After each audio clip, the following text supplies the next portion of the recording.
gente...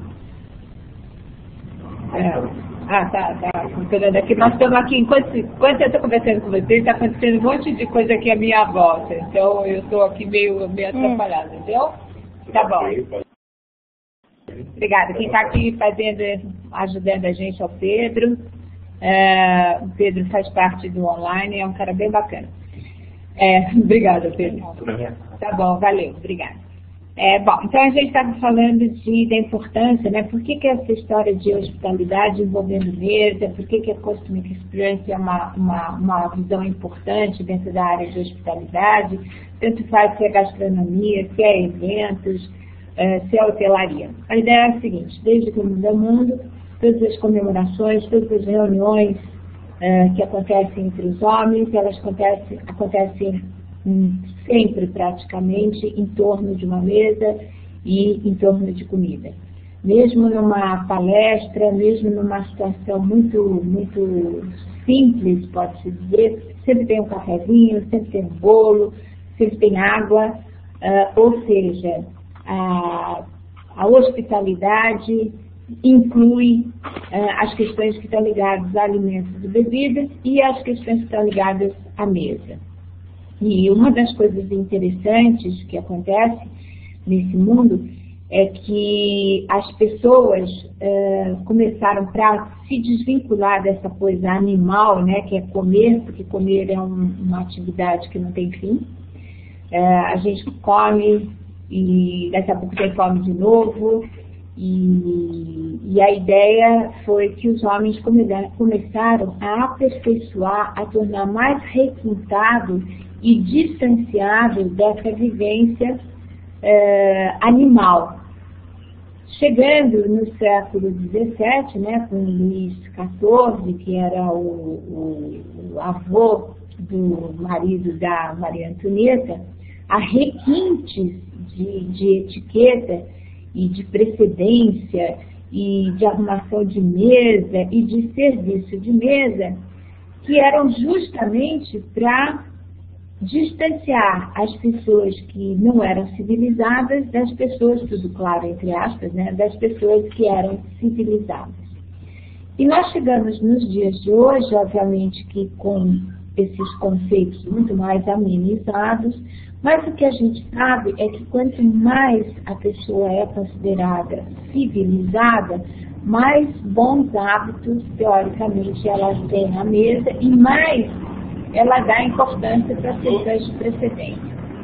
Muitas pessoas acham que precedência é um negócio bobo, mas não é não. A precedência também, desde que o homem é homem, né?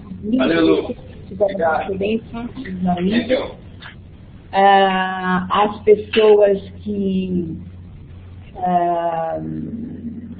é menos importante sempre reverenciaram as pessoas mais importantes e, portanto, hoje, mesmo que as pessoas digam assim, eu não sigo regra de precedência nenhuma, sem querer segue sim. Por exemplo, quando você vai na fila de um banco, o que acontece com as caixas especiais, né, para pessoas com dificuldade de locomoção ou algum tipo de dificuldade, idosos, mulheres gestantes, o que você está fazendo é estabelecendo uma regra de precedência, nada mais do que isso.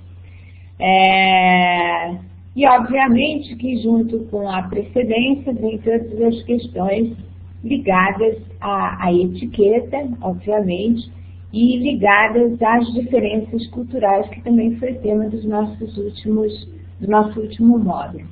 As diferenças culturais no momento em que nós estamos pré-Copa, né, pré-grandes eventos, então nós vamos ter agora em julho, né, a Copa das Confederações, depois nós vamos ter a vinda do Papa, nós vamos ter o ano que vem Copa do Mundo, depois nós vamos ter Olimpíadas e depois a gente ainda vai ter como é que chama?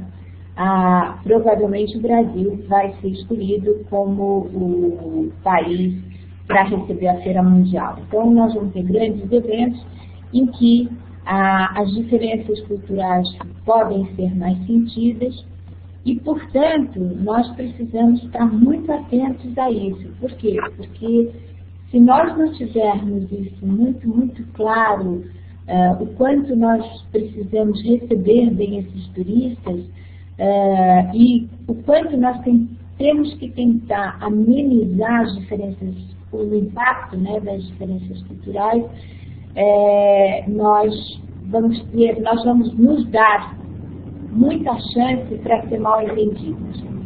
Então, por quê? Quando eu conheço as diferenças culturais, quando eu conheço a repercussão, né, de um turista que não entende eventualmente o nosso hábito, ou que nós não entendemos o hábito e as necessidades do turista, nós ficamos à mercê da sorte.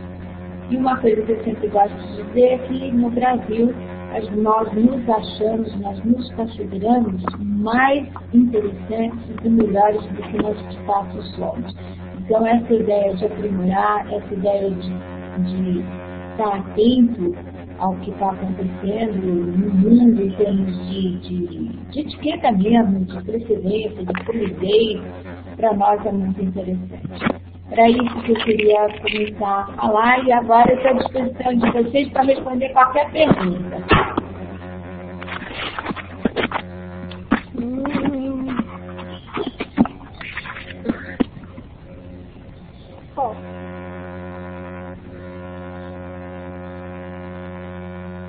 O que mais?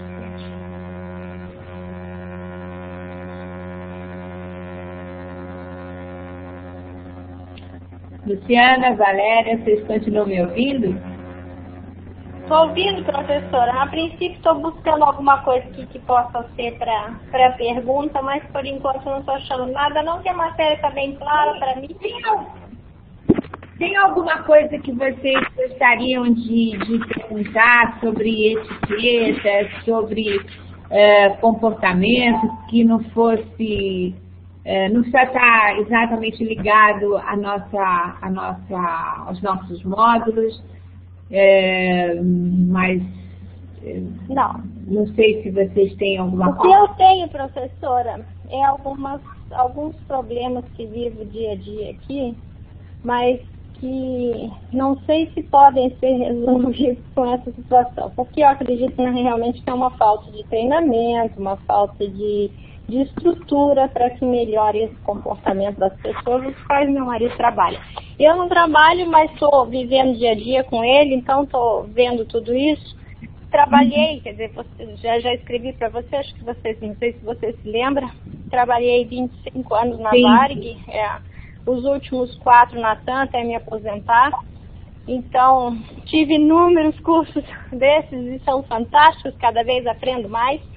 E até o último curso foi fantástico, eu não me lembro se eu escrevi para você, cheguei a escrever ou não, mas o último curso de marketing pessoal foi assim, definitivo na minha vida.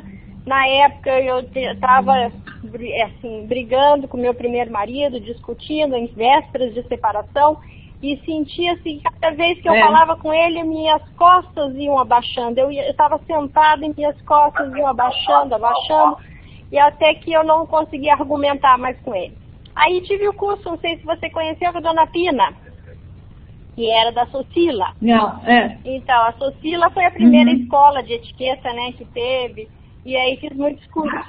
Desculpa, a Cecília, nossa, muito importante. E a Dona Pina foi uma das professoras, junto com a Marie Claude, eram 2 professoras fantásticas que a gente tinha, e tive um curso de marketing pessoal com ela, e ela mostrou, assim, uma visão totalmente diferente da postura. Mas quando eu cheguei em casa e comecei a voltar a discutir com o meu ex-marido e tal, a postura minha foi totalmente diferente. Minhas costas eretas, a gente começava a conversar de igual para igual, chegamos a um acordo, no fim foi bem melhor. Mas, de qualquer forma, esse foi um curso assim, essencial na minha vida. E desde então eu aprendi que eu podia amarrar o sapato do passageiro de primeira classe sem perder a classe, né? Sem perder a minha a postura, sem ser humilhante. E isso daí sem perder a sua dignidade, né? Exatamente. E isso é uma coisa muito difícil de passar para os outros. É o que eu volto ao começo do meu assunto. o qual a gente não consegue passar aqui. Eu moro em Curaçao, é uma ilha muito pequena, de colonização holandesa, e as pessoas têm aquele resquício de cultura de escravagista ainda, então tem vergonha de servir, tem vergonha de se mostrar serviçal, e isso é muito difícil para a gente lidar. Entendeu? Não consigo, meu marido não consegue, com todo o treinamento, com toda dedicação, é complicado. O serviço aqui é muito ruim. Então, eu não sei como, sabe? Eu não sei aonde mais ajudá-lo. Estou buscando de todas as formas para tentar mudar o treinamento, alguma coisa assim, né? Mas é isso, essa diferença cultural e os hábitos é muito complicado. É uma escola tremenda. Muito interessante, mas o seu marido, ele está a trabalho? É uma opção de vocês morar Não, aí? ele é chefe de cozinha, ele é chefe executivo do Hilton aqui em Curaçao. E agora está como diretor de alimentos e bebidas também. Então Que bacana, que bacana. É muito bom. Genial. É uma experiência fantástica, professora, porque nós temos uma filha de 10 anos, ela está na escola, né? Está na escola internacional, na escola em inglês. Meu marido é italiano, ela fala italiano com ele, português comigo, inglês na escola e espanhol com as crianças aqui vizinhas. E ele tem essa dificuldade tremenda, que além de ser italiano, também fala mal inglês, então tem uma dificuldade de comunicação tremenda aqui. E essa cultura da ilha é fantástica, porque a ilha fala papiamento, então é bárbaro, é uma cultura totalmente diferente de colonização holandesa, que pra gente também é uma coisa diferente, né? Que bonito, que bonito. Olha, você sabe, enquanto você... É uma chance incrível que você está tendo, né? Agora, você sabe que enquanto você estava falando, eu estava aqui pensando, né? Quer dizer, o que você pode fazer para tentar ajudar, para tentar mudar essa história? Uma das coisas que a gente aprende, né, quando pensa em diferenças culturais, é justamente isso, quer dizer, a cultura, esses hábitos e costumes que você bem disse, que lembram a escravidão ainda, eles estão tão arraigados na população que muito provavelmente eles vão levar muitos anos para perder isso, porque enquanto essa nova geração não se tornar uma velha geração, né, ela está ainda sob influência de todos os processos que aconteceram antes.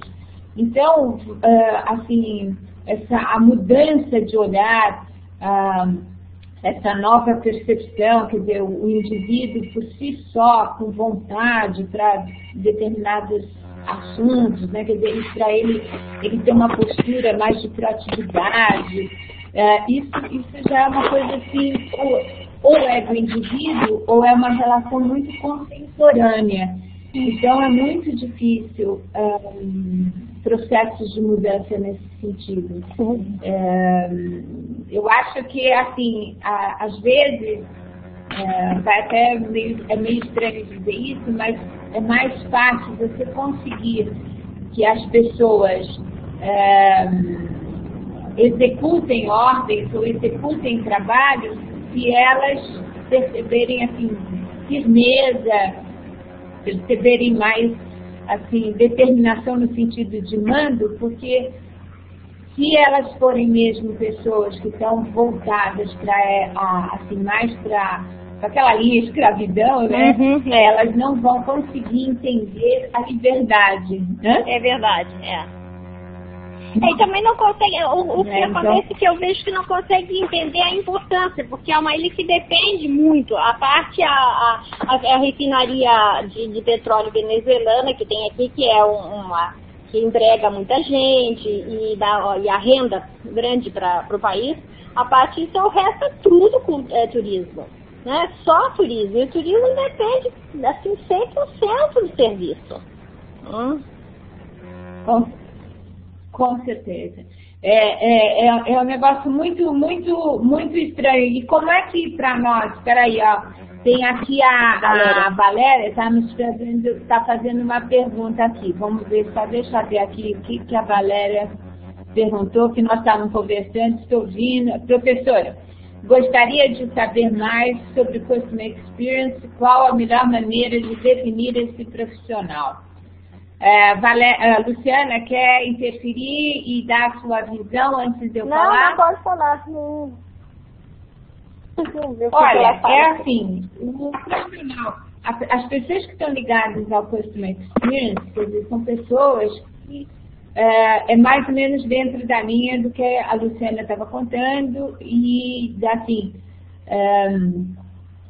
então, a gente tem que imaginar sempre, quando está servindo alguém, que nós estamos servindo, fazendo trabalhos que a gente chama de upscale, ou seja, trabalhos que são o top. Nós sempre temos que estar imaginando, quer dizer, é uma questão quase de empatia mesmo com quem nós estamos servindo, no sentido de imaginar, se aquela pessoa fosse eu, como eu gostaria de ser bem tratado. Como é que eu gostaria, o que é ser bem tratado? O que define um lugar especial de um lugar que não é especial? Entendendo que, obviamente, é um conjunto de coisas que nós estamos patrocinando para aquela pessoa. Nesse conjunto de coisas inclui tudo que os 5 sentidos podem perceber. Então, a pessoa que olha para isso, olha o indivíduo como uma pessoa diferenciada pela qualidade, que é bem o que a Luciana estava contando, que o marido dela não consegue. Quer dizer, as pessoas entenderem que não adianta ser bom, eu tenho que ser ótimo, eu não posso errar, eu não posso pisar na bola. E a ideia do Customer Experience é patrocinar uma sensação de perfeição, que é o caso da Disney, é patrocinar o sonho da pessoa. Imaginando que quando a pessoa, por exemplo, vai estar gastando dinheiro, quando a pessoa está indo para um determinado lugar, ela tem vontades que a maior parte dessas vontades, a realização dessas vontades, está na mão de quem recebe, está na mão do anfitrião, seja ele o responsável pela hospedagem, seja ele o responsável pelos alimentos e bebidas no restaurante que essa pessoa vai comer, ou o passeio que ela vai fazer. Nós temos que ser perfeitos. E para nós, o que é ser perfeito? Perfeito não é só ser simpático, não é só ter vontade de agradar, não é só ser bonzinho, não é só ter sorriso no rosto. É fazer serviços, executar serviços da melhor maneira possível, com treinamento. Eu acho que é isso. Eu não sei se vocês concordam. Sim, é verdade.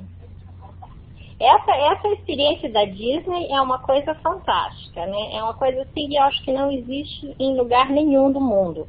Eu tive a possibilidade de fazer 2 dias de treinamento na Disney, porque isso foi, lógico, que em 1993.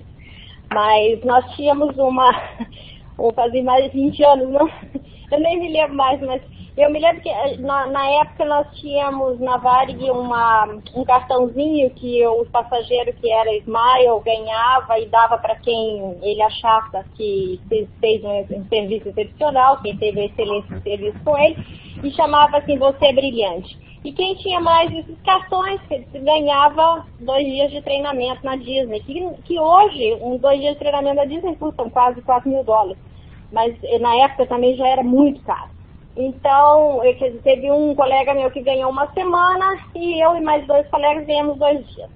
É uma coisa absurda de fantástico. É o que eles chamam do pó de pirim-pirim-pim-pim, né? Aquele pó da fadinha, que faz a magia, não é? Mas, de qualquer forma, o que ali tem é excelência em tudo, e desde a seleção. A professora começa na seleção excelente. Quer dizer, se você realmente não tem, eles conseguem detectar assim, no mínimo detalhe, se você não tem o perfil, não entra. Porque, inclusive porque tem muita procura, né, para trabalhar lá. Então, tem que ter o perfil certo, tem que ter a vontade, tem que aprender bem e executar. Que é uma coisa assim, é um sonho. Quem está lá, quem vai, é um sonho. Não é? Eu acho que é assim, não sei se vocês concordam, mas quando a gente pensa em Disney, né, como você bem falou, Luciano, o trabalho, o profissional perfeito é aquele profissional que ele já é perfeito para ser incluído dentro do perfil daquela empresa no sentido de recrutamento. As empresas que são muito generosas, né, no recrutamento, acabam colocando para, por exemplo, atendimento, pessoas que são simpáticas, muitas vezes, né, pessoas que são simpáticas, mas que não são necessariamente bons profissionais. Aqui a Valéria está perguntando aqui uma coisa para nós. Sim, gostaria de saber como a melhor forma de se ter competência cultural. Não sei se a Valéria quer falar alguma coisa sobre isso. Valéria? Não sei se a Valéria está nos ouvindo. Bom, mas então eu vou falar. Bom, competência cultural, Valéria, é assim. Tudo que você puder saber na sua vida, se bula de remédio trouxer algum tipo de informação, não deixe de ler.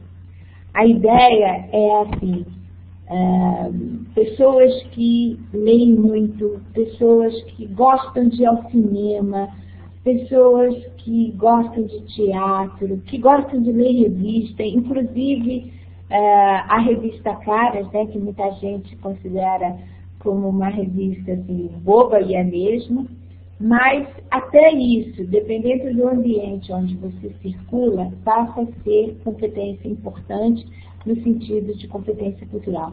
Porque se eu entendo que competência cultural é uma troca, é uma possibilidade de eu ampliar a minha capacidade de conversar com as pessoas, a minha capacidade de perceber como eu posso atuar melhor em determinados ambientes, eu provavelmente vou me sair bem. Como é que eu me saio bem? Assistindo, por exemplo, o cinema é uma fonte riquíssima de conhecimento, porque não existe filme sem pesquisa de hábitos e costumes, não existe filme sem pesquisa de vestuário, de ambientação no sentido de, por exemplo, a estética da arquitetura, a estética do mobiliário.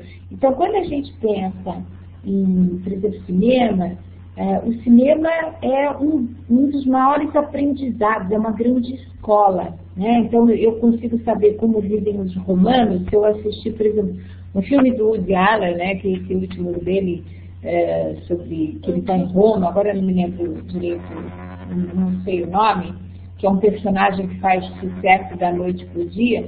Então, aquela vivência desse personagem, ela já se traduz, enquanto eu estou assistindo, no aprendizado, como são os romanos. E aí, se eu for, por exemplo, assistir um filme sobre a Índia, e eu, por exemplo, um filme que eu gosto muito, que é difícil de achar, mas é legal, Despachado para a Índia, que é um filme de um rapaz que é transferido para a Índia, um americano, né, para um call center, e ele não sabe nada, ou então aquele hotel Marigold, né, que saiu de cartaz agora no começo do ano. São filmes importantes, por quê? Porque eu, assistindo esses filmes, eu acabo entendendo, acabo sabendo muito sobre aquele país. A mesma coisa com os livros, não livros tipo blockbuster, né? Por exemplo, 50 tons de cinza, mas entendendo que 50 tons de cinza talvez dê valer para, se você estiver num ambiente, né, em que as pessoas estão falando sobre 50 tons de cinza, você poder entender o que está sendo falado. E por aí vai. Até novela, né? Se você puder assistir, se tiver tempo, passa a ser importante, porque a novela traz referências sobre hábitos e costumes, sobre as pessoas e sobre o vestuário. Competência cultural é isso. Quanto mais eu sei sobre um determinado povo, sobre um determinado país, sobre uma determinada situação de mundo, né, seja ela econômica, seja ela segurança, melhor eu vou ter mais chance de estar inserido em várias possibilidades. É isso. Não sei se vocês têm alguma coisa a acrescentar nisso. Eu até posso dar como exemplo para a Valéria. Eu sou do interior de São Paulo, quer dizer, nasci de uma família de classe média baixa, não era uma coisa assim fantástica e tal. E até começar a voar, até entrar no voo, eu não tinha noção de muitas coisas e não tinha o valor de muitas coisas. Então, os primeiros anos que eu fui convidada para voar, até na primeira classe, eu não conseguia entender o valor do serviço de caviar, do valor de como o passageiro gastava aquela fortuna para estar ali, entendeu? Sendo que o que está lá atrás está viajando do mesmo jeito. Então, essa diferença de classe social eu não conseguia entender muito bem e tal, até que você vai, é óbvio, convivendo e vivendo o dia a dia e vendo essas pessoas como é que se comportam e tal, a gente acaba, por mais que não chegue a viver isso, a ser assim, a gente acaba entendendo tanto um lado aprimorado da primeira classe tal, quanto o lado da turista. Então, para a gente até valorizar a turista também, a gente também tem que ver o melhor e tem que ver o pior para valorizar o melhor. Não é? Eu acho que mais ou menos entra mais ou menos aí, não? Muito legal. Valéria, não sei se você quer dar o seu pitaco aqui. Escreve que eu conto aqui para Luciana o que você escreveu. Não, ela só falou obrigada, professora, e obrigada, Luciana. É interessante a gente pensar que tanto faz competência social, competência cultural, são aprendizados que podem ser úteis, né? Primeiro que vão se incorporando na gente, nas pessoas, né? Quer dizer, quanto mais você vive, como a Luciana mesmo falou, eu imagino que você tenha aprendido muito, né? Sendo comissária numa primeira classe. Aqui, ó. Luciana, vou repetir aqui o que a Valéria está falando para você. Luciana, seu repertório é muito rico e seus relatos ajudam muito a entender melhor a matéria. Muito bom, obrigada. Eu acho que a Luciana tem uma vivência que deve ser assim, incrível. Primeiro porque deve ter vivido situações muito interessantes, se relacionado com pessoas do mundo inteiro, muito diferentes. Eu não sei se você tem algum caso de diferença cultural que você poderia nos contar, de percepção, mas sem dúvida alguma. Conta. Não me lembro assim, mas todos os dias era alguma coisa diferente, né? Todos os dias vivia-se alguma coisa diferente, não é? Então, que rota você fazia? Perdão? O que é? Que rota você costumava fazer? Tá, até 1996 eu tinha diversas rotas, a gente não tinha isso muito definido, poderia fazer todo. Em 97 eu fui a Los Angeles, morei lá 6 meses fazendo a rota Los Angeles-Tóquio, né? A gente fazia Narita e Nagoya duas vezes por semana, então os voos não eram diários, a gente tinha que morar em Los Angeles para poder fazer essa rota. E depois de 97 eu conheci meu marido, que é italiano, conheci na Grécia, aí aprendi italiano e comecei a fazer a rota Roma e Milão mais frequente. Então, desde 97 para cá eu fiz muito mais a rota Milão e Roma. Mas assim, era todos os dias, né, professora? As coisas de diferença, assim, é desde o modo de falar, desde o bom dia que o italiano dá pra gente, que já é diferente, que já é com entonação grosseira, de passagem. Eu tenho vivo aqui em casa, sei como é que é, posso lhe falar de cadeira, que não é uma coisa fácil. Entende? E vivo, aí continuo vivendo dia a dia a competência cultural. Porque para conviver com a minha sogra não é fácil, não. Você não tem ideia, ela veio passou 9 meses comigo aqui, entendeu? Eu consigo, e o mais importante é que eu estou ensinando minha filha, que é mais difícil. Que ela tem 10 anos, ela está aprendendo agora o que é competência cultural. Porque ela está vendo a diferença que é viver com minha família, com os meus pais e com a minha sogra. Você sabe que isso é verdade. Competência social é um negócio que, às vezes, né, não sei se funciona sempre, porque quando você está em família, os laços emocionais, né, os vínculos são mais te permitem, né, ser mais natural no sentido das suas observações, do que você pensa, no sentido de como você acha. Mas eu acho que a gente tem sempre que associar a competência social à ideia de política. Os políticos, para serem bem vistos, para serem benquistos, eles não necessariamente têm que ser sempre assim, originais no sentido de mostrar quem eles são de verdade. Porque em algumas circunstâncias eles têm que ser mesmo políticos, não dizer o que pensam, não agir como de fato eles gostariam, né? E nós vivemos um momento muito complicado do mundo, porque as pessoas acreditam que podem fazer e falar o que elas querem, quando na verdade isso não existe.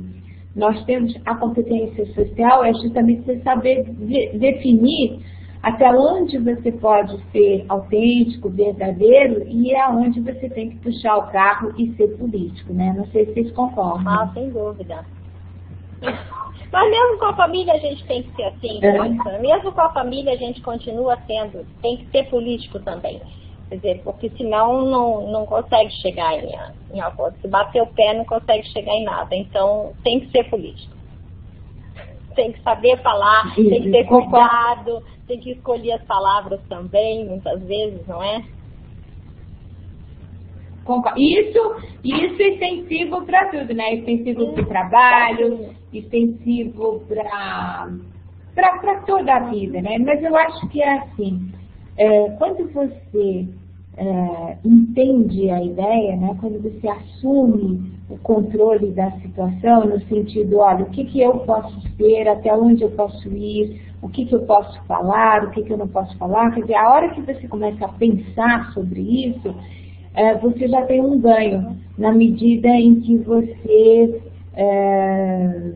não se expõe demais, porque eu acho que a competência de não se expor além do necessário é ela que faz com que os outros percebam, né, e até considerem as questões de equilíbrio pessoal. Quer dizer, quando eu vejo uma pessoa não contida, mas uma pessoa que assim, que tem um posicionamento assim, mais tranquilo com relação às coisas, nem tanto para um lado, nem tanto para o outro, a tendência é da gente gostar mais daquela pessoa, se sentir bem, melhor com aquela pessoa. E, aliás, isso é uma coisa.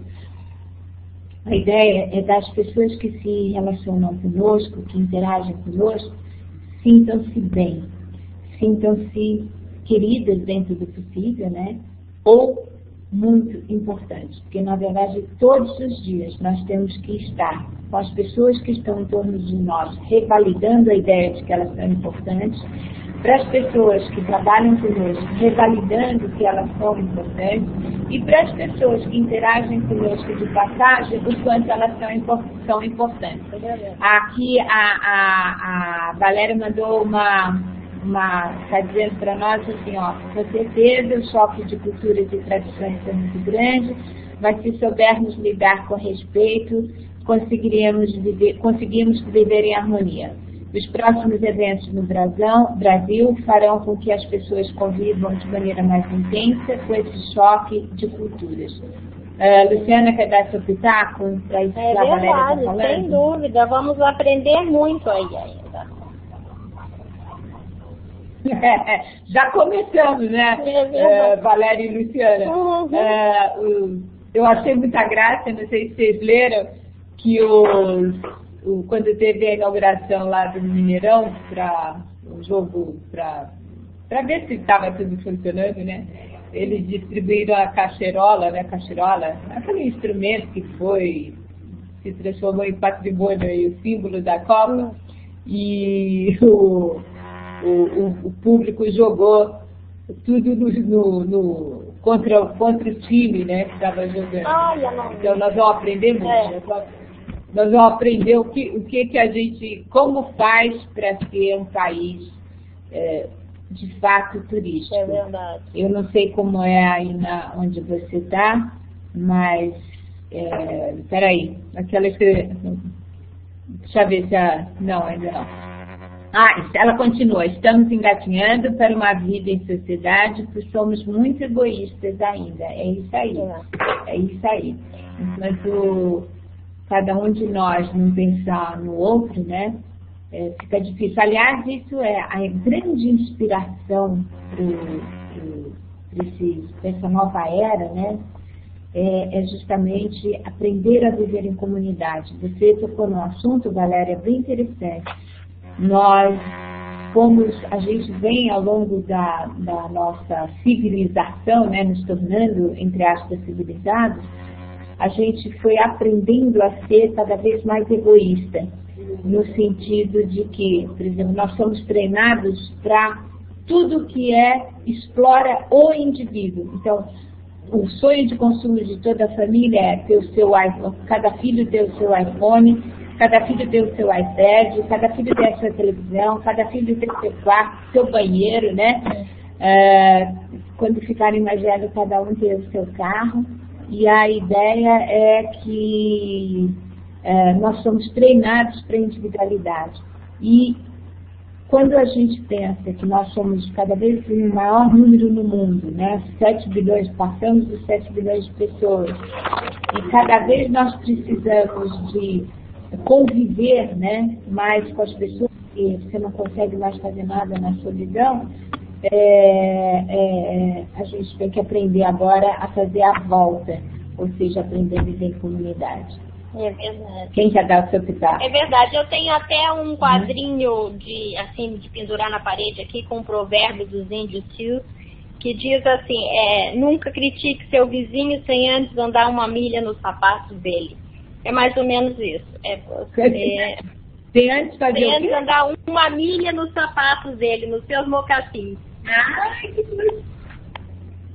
gostei. Vou usar esse.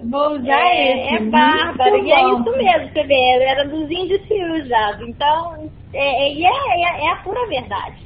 Tá? E outra coisa que você disse agora, que eu até estou buscando aqui no computador, mas não estou achando, porque eu assino as seleções, e nas seleções tem uma parte de livros e tal, tem livros que uns 3 irmãos escreveram, e uma das coisas que um deles diz que o que a mãe fez de melhor para eles foi colocá-los no mesmo quarto para dormir sempre.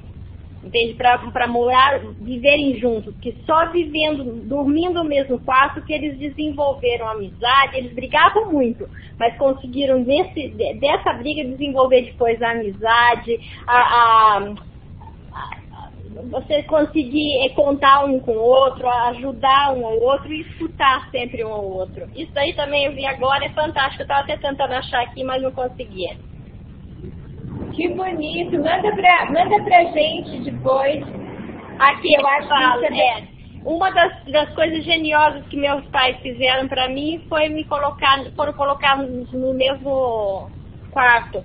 A gente brigava constantemente, mas em compensação constantemente nós compartilhávamos ideias. Entende? É isso mesmo.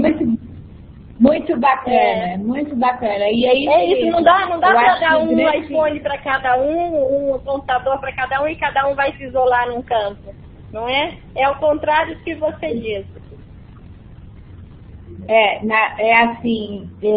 Nós estamos vivendo um momento em que cada um de nós, mesmo aqueles que já estão assim, com esse pensamento, né?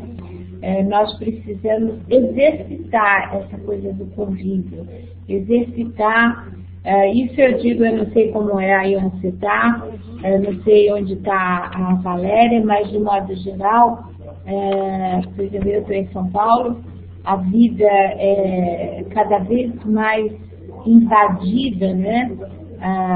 Por pessoas que não são tão educadas quanto deviam, não são tão generosas quanto deviam e não são tão compreensivas quanto deviam. A gente vai começando a se despedir. Eu queria dizer para vocês que adorei conversar com vocês. Eu gostaria muito que vocês contassem comigo para quanto vocês precisarem, o que precisarem. Vocês têm o meu e-mail e efetivamente eu adorei conversar com vocês. Eu também adorei, só fazia muito tempo a última conferência não tive a chance de participar, porque tive até um batizado e estava assim querendo bastante encontrar vocês, saber cada vez mais, aprender cada vez mais. Tenho 54 anos, então a vida assim, para mim já é bem vivida, né? Você é uma menina. Você sabe que a minha mãe, uma vez eu estava vendo um álbum de fotografias com a minha mãe e ela começou assim, mas que burra, mas que burra, mas que burra. Eu disse, mas burra por quê? O que é isso, né? Ela falou assim, porque nessa época eu tinha 50 anos e eu me achava tão velhinha. Ela falou assim, mas eu não tinha a menor ideia do que era ser velhinha mesmo. É verdade. Então, é verdade, mas então eu queria dizer... você é bem mocinha. Deixa eu ver aqui, olha. A Valéria está dizendo obrigada, eu também adorei, foi muito enriquecedor. Foi mesmo. Eu espero que vocês continuem comigo, continuem com a gente. Eu vou lançar um livro a semestre que vem, falando sobre diferenças culturais, aí eu vou entrar em contato com vocês. Deixo vocês com um abração. Luciana, bom tempo aí. Valéria, beijinho. Espero que vocês se saiam muito bem e continuem gostando do que a gente está fazendo. Sem dúvida. Vocês são muito especiais. Muito obrigada a você, professora. Espero nos vermos. Sim. Agora eu estou indo dia 3 de agosto para as provas. Quem sabe nos encontramos. Nós vamos nos encontrar com certeza. Aguardo vocês, tá bom? Tá bem. Obrigada, Valéria, também. Um abraço. Um beijinho pra você, Valéria. Um abração para você. Obrigada. Até a próxima. Beijinhos para vocês.